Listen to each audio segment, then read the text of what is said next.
শিবরাত্রি যাওয়ার 10 দিন হয়ে গেছে, কিন্তু এর পরেও আমি শিবরাত্রির পরের দিনের ভিডিওটা আমি দিতে পারলাম না।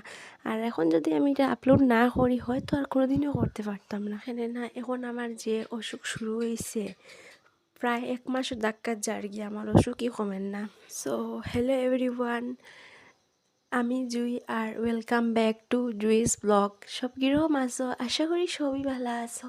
আর আমার কথা তো আর হইয়াইলাম না, আগেই তো হইলাম, আমার তো অসুখই ছাড়েন না। ভিডিওটা হইলো শিবরাত্রির পরের দিনের ভিডিও।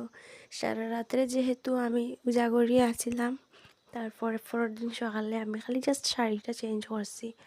এখানে কি শাড়ি পরিয়া তো আর কাজ করতে পারতাম না, এটা লাগে শাড়ি চেঞ্জ করছি করে নাইটি পরলি, যে মায়ের নাইটি আসলে করে নাইটি পরিয়া।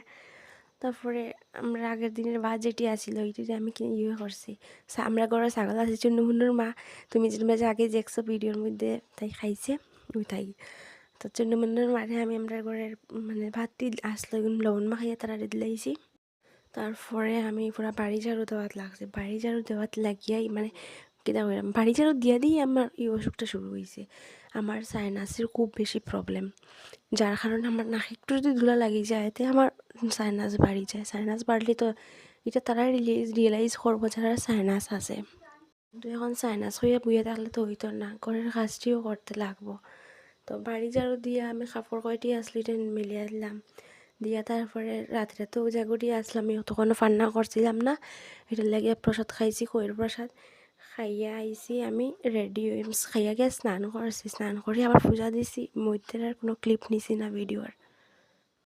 তারপরে আমি স্নান করে আইয়া রেডি হয়ে গেছি।